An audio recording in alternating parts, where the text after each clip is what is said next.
Operation Sindoor అని ఎందుకు పేరు పెట్టారు? ఎంతో మంది మహిళలు సింధూరాన్ని కోల్పోయారు కదా, ఆ పేరు ఎలా పెడతారు అంటూ జయా బచ్చన్ మొన్న పార్లమెంట్ లో మాట్లాడారు.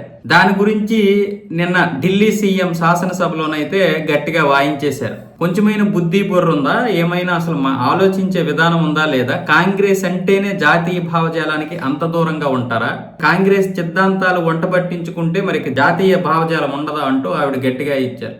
ఎంతో మంది మహిళలు సింధూరాన్ని కోల్పోయారు కాబట్టే ఆపరేషన్ సింధూర్ అని పెట్టారు. ప్రపంచానికి సింధూరం యొక్క విలువ తెలియాలని పేరు పెట్టారు. అంతేకాదు ఆపరేషన్ మహదేవ్ కూడా పెట్టారు. ఆపరేషన్ మహదేవ్లో కూడా ఎవరైతే ఈ పహల్గామ్ దాడిలో పాల్గొని ఇంతమంది మహిళల యొక్క సింధూరాన్ని చెరిపేశారో వాళ్ళ యొక్క ప్రాణాలు కూడా తీసేసింది ఆపరేషన్ మహాదేవ్.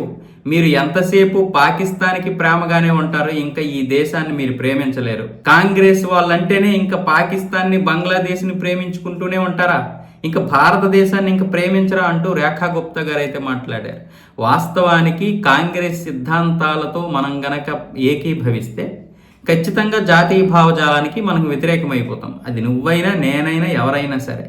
ఎందుకంటే కాంగ్రెస్ సిద్ధాంతాలు అలాగుంటాయి, పాకిస్తాన్కి అనుకూలంగా ఉంటాయి. పాకిస్తాన్ ఆపరేషన్ సింధూర్లో నడ్డి విరిగిపోయి ఏడుస్తుంటే ఇక్కడ చాలా మంది కన్నీరు కార్చారు. అక్కడ సింధు జలాలు ఆపేస్తే వాళ్ళు దాహంతో చస్తారని ఇక్కడ చాలా మంది దాహంతో చచ్చారు. అంతెందుకు కమ్యూనిస్టులు కలకత్తాలో ర్యాలీలు కూడా చేశారు సింధు జలాలు విడిచిపెట్టాలని. ఇంతకంటే దౌర్భాగ్యం ఇంకేమైనా ఉంటుందా? జయా బచ్చనే కాదు, ఎవరైనా సరే కాంగ్రెస్ భావజాలంతో ఏకీభవిస్తే కనుక లేదా ఆ భావజాలాన్ని వంట పట్టించుకుంటే కనుక జాతీయ భావజాలానికి వ్యతిరేకంగా ఉంటారు.